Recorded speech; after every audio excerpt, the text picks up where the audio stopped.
நாகூர் ஆண்டவர் எடுத்துக்கிட்டீங்கன்னா நாகூர் கடற்கரைன்றாங்க. எங்க ஊர் பக்கம் பாசிப்பட்டினம் ஊர் இருக்குது, அவர் செஞ்சதா எங்க ஊர் கடற்கரை சொல்லுவாங்க.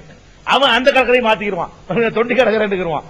கோட்டைப்பட்டினம் ராவுத்தரப்பான்னு ஒருத்தர் இருக்காரு, அவர் செஞ்சா அவன் சொல்றான். இதை எல்லாருமே முடிவெட்டும் போது கரெக்டா அந்த கண்ணாடி அந்த ஓட்டை அடைக்கிறது காணிக்க. இந்த கதை அப்படியே ஆனா என்ன ஊரு நடந்த ஊரே ஆளை மாத்திக்கிறாங்க பொய்ங்கிறதுனால. இந்த கதை நமக்கு நம்ம பக்கம் வச்சு நல்லா இருக்குமே, நம்மளுக்கு சேர்த்துக்கிறோமே, இதை நம்மளுக்கு சேர்த்துக்கிறோமே. கடற்கரை இருக்கிற ஊர்ல உள்ள எல்லா தர்காவுக்கும் இந்த கதை இருக்கு. இந்த கதை அடுத்த வீட்டு கண்ணாடியை பறிச்சு முதல்ல பறிக்க அனுமதி இருக்குதா? பார்பர் ஷாப்ல உள்ள கண்ணாடிய அவர் ஓட்டை விழுந்து அவர் கத்துனார், அங்க இருந்து சாவல பாசாண்டு கத்துனா இவர் அவளியாவா என்ன பண்ணிருக்கணும்? அறிவு கட்டவங்களா என்னை கூப்பிடுறீங்களடா, அல்லாவை கூப்பிடுற மார்க்கத்தில் பிறந்துட்டு ஏன்டா என்னை கூப்பிடுறேன்னு கேட்டிருப்பாரா? அவங்களை காப்பாத்துறதுக்கு இவரு அல்லா செய்யற வேலை இவரு செஞ்சிருப்பாரா?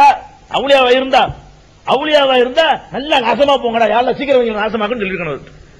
உன்னைய கூப்பிடுற என்னைய கூப்பிடுறாங்க, நீ நாசமாக்குன்னு சொல்லிருக்கணும். உங்களை கூப்பிட்டு சந்தோஷம் வருதான், அடுத்த ஒரு கண்ணாடி எடுத்து இருக்கிறான். அதை விட பெரிய பெரிய விஷயம் என்னன்னு கேட்டா, இவரை விட அவங்க பரவாயில்லை, விவரமா இருக்காங்க. இவர் தான் இந்த இடத்துல இருந்து எரிஞ்சிருக்கான்னு கண்டுபிடிச்சு வந்துட்டாங்களே, அவங்களுக்கு பாவலியாவா இருக்கிறாங்க. அவங்களுடைய சக்தியை பாருங்க. ஒரு கண்ணாடி வந்து உழுவுது கரெக்டா அந்த இடத்த கண்டுபிடிச்சு இந்த ஊர்ல இருந்து இந்த ஆளு இந்த இடத்துல எரிஞ்சிருக்காட்டு காணிக்கோட வந்து கரெக்டா நாகூர் கரையில் ஒதுங்கிட்டானுல, அவங்களும் விவரமா தான் இருக்கிறாங்க. அதை பொய்ங்கிறதுக்கு ஆதாரம் பொய் அப்படித்தான் இருக்கும். அதுல நிறைய இந்த பொய்ய பாத்தீங்கன்னா அதுலயே பொய்ங்கிறத கண்டுபிடிக்கிறதுக்கு சான்று உள்ள அமைஞ்சிருக்கும். கொஞ்சம் ஆழமா செஞ்சு பாத்தீங்கன்னா அதுக்குள்ளேயே பொய்ன்னு கண்டுபிடிச்சுக்கலாம், வெளியே ஆதாரம் தேவையில்லை. அதுலயே பொய். ஒரு முடிவெற்ற வேலையை வந்து அந்த காலத்துல கடையெல்லாம் அப்படி இருந்துச்சா? பார்பர் ஷாப்பா வச்சுக்கிட்டு இருந்தான். இந்த காலத்துல பார்பர் ஷாப் பார்த்து ஜோடிச்சிருக்கான். முடி அவங்கவுங்க வெட்டிக்கிட்டாங்க, முடிவெற்ற கடையா இருந்துச்சு, அதெல்லாம் கிடையாது. அப்படி இருந்தா கூட கண்ணாடியை இன்னொருத்த கண்ணாடியை பறிக்க வர ஒரு அவுலியா குறைஞ்ச வச்சு அவன் பர்மிஷனா கேட்கணும். தம்பி இந்த மாதிரி கொண்டாமா, இந்த மாதிரி ஆபத்தில் இருக்கிறாங்க, உங்க கண்ணாடி கொஞ்சம் தர்றீங்களா கேட்கணும். அப்படின்னு கேட்கல, பறிச்சிருக்காரு. அடுத்தவங்க பொருளை எப்ப அபகரிக்கிறாங்களோ அப்பவே துவாக்கள்லாம் ஏத்துக்கப்படாது, எல்லாம் போயிடும். ஹராமும் கொஞ்சம் கொஞ்சம் உள்ள போச்சுன்னா துவாக்கள் அங்கீகரிக்கப்படாது. அப்ப ஹராமான பொருள் நீ அடுத்தவங்க பொருளை எடுத்துக்கிட்டு ஒரு அடைக்கிற என்ன மெத்தடு? சரி அடைக்கிறது இங்க கண்ணாடி விட்டா தான் அடைக்குமோ? சும்மா அடைச்சிட வேண்டிய அங்க இருந்துகிட்டு இங்க கண்ணாடி உடன்மாக்குன்ற சும்மா அடைச்சிட வேண்டியதானே? எந்த பலகை ஓட்ட பிடிச்சி பலகை வச்சு அடிக்க வேண்டியதானே? இதெல்லாம் சும்மா ஜோடிக்கிறாங்க, கதை ஜோடிச்சு தர்காக்கள்ல உண்டியல்ல காசை சேர்த்து திங்கிறதுக்காக வேண்டி இந்த கதைகள்லாம் விட்டுருக்காங்க. இப்ப ரசூல் ஸல்லல்லாஹு அலைஹி வஸல்லம் வரலாறோட கம்பேர் பண்ணி பார்க்கையில இது பொய்ன்னு வழங்குதா இல்லையா? நம்மளை ஏமாத்திருக்காங்க, இத்தனை வருஷமா நம்மளை ஏமாத்திருக்காங்க, நல்லா வழங்குது. சரி, இது ஒரு சின்ன ஒரு சம்பவங்கள் துன்பப்பட்டது. இன்னும் விழாவாரியாக சில நிகழ்வுகளை பெருமானார் ஸல்லல்லாஹு அலைஹி வஸல்லம் காலத்தில் நடந்த நிகழ்வுகளை பாத்தீங்கன்னா, அல்லாஹ் வந்து தன்னுடைய இடத்துல அந்த ஹபீபை கூட வைக்க தயாரா இல்ல அப்படிங்கிறதுக்கு நிறைய சான்றுகள். என்ன சான்று? மக்காவுல இருக்கும்போது நடந்த 2-3 சம்பவங்களை உங்களுக்கு சொல்றேன். மக்காவுல இருக்கிறாங்க. மக்காவுல இருக்கும் பொழுது அவங்களுக்கு ரொம்ப முகப்பத்தான ஆளு யாருன்னு கேட்டீங்கன்னா, கதீஜா நாயகர் முகப்பத்தான ஆளு மனைவிங்கிற முறையில, அபூபக்கர் சித்திக்கு முகப்பத்தான ஆளு, ரத்த சம்பந்தத்துல அவங்களுக்கு முகப்பத்தான ஆளு ஒரு ஆள் இருக்காருன்னு சொன்னா அபூ தாலிப். ரத்த சம்பந்தத்தில் எடுத்துக்கொண்டீர்களே ஆனால் சொந்தத்துல அதுல யார் ரசூலுல்லாஹ்வுக்கு ரொம்ப பிடிச்சமான ஆளு? அபூ தாலிப், பெரிய வாப்பா, பெரிய அத்தா இருக்காரு, ரசூலுல்லாஹ்வுடைய தகப்பனாருடைய அண்ணன் அபூ தாலிப். அவர் ரொம்ப வேண்டப்பட்ட ஆளு. ஏன் வேண்டப்பட்ட ஆளு? சின்ன வயசுலயே வந்து தாய் இழந்துடுறாங்க, வயிற்றுல இருக்கும்போது தகப்பனை இழந்துடுறாங்க, 6 வயசுல தாய் இழந்துடுறாங்க, பாட்டனார் கொஞ்ச நாள் எடுத்து வளர்க்கிறாரு, அவரும் போயிடுறாரு. இந்த நேரத்தில் அனாதையான் என்ற அந்த சிறுவர் முகமதை எடுத்து வளர்த்தவர் யாரு? அபூ தாலிப். சிறுவரா இருக்கும் பொழுது யாரு பெரியத்தா சின்னத்தான் எடுத்துக்கிறமே, பாட்டனாரும் போயிட்டாரு, தகப்பனும் இல்ல தாயும் இல்ல. அப்ப தாய் தகப்பன் பாட்டன் எல்லாத்தையும் விட்டு நிக்க கூட இந்த பிள்ளைய எடுத்து வளர்த்தது யாரு? எத்தனையோ சின்னத்தா பெரியத்தாக்கள் இருந்தும் கூட அபூ தாலிப் எடுத்து வளர்த்தார்.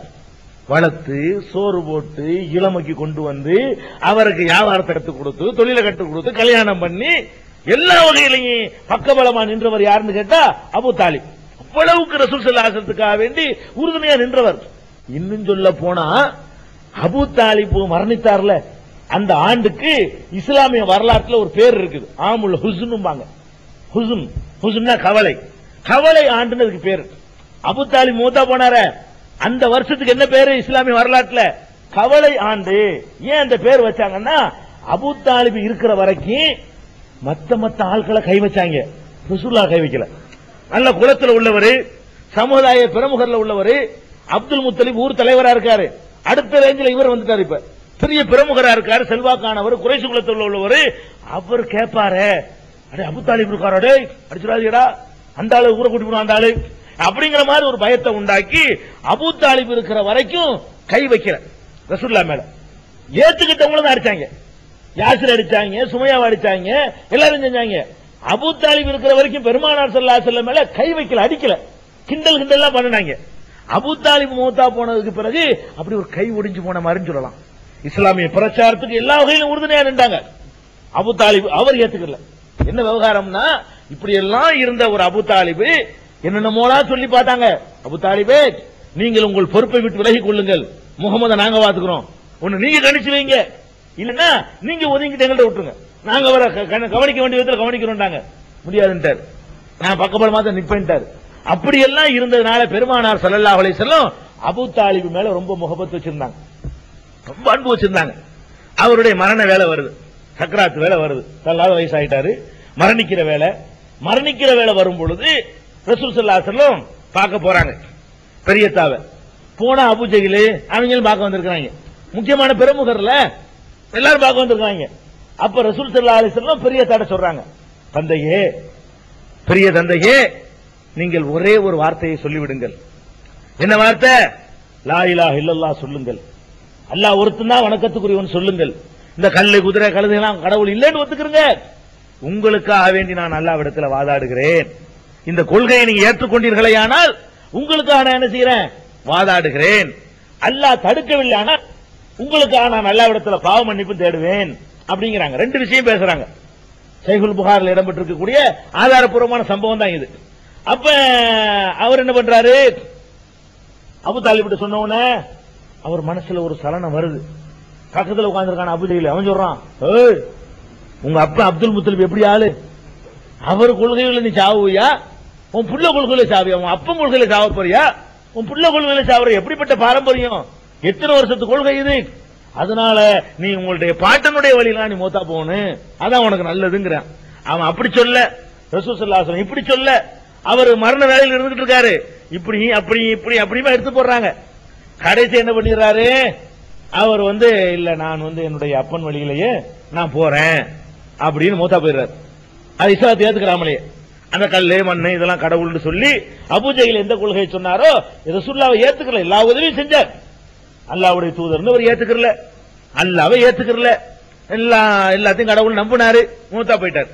அப்ப பெருமானார் ஸல்லல்லாஹு அலைஹி வஸல்லம் ரொம்ப வருத்தம், யார் யாரெல்லாமலாம் இஸ்லாத்துக்கு சொர்க்கத்துக்கு போறாங்களே, நம்மளை வளர்த்து ஆளாக்கினவரை சொர்க்கத்துக்கு போறதுக்கு நமக்கு செய்ய முடியலையே, இந்த மாதிரி போயிட்டாரு நொந்து நொந்து கவலைப்படுறாங்க.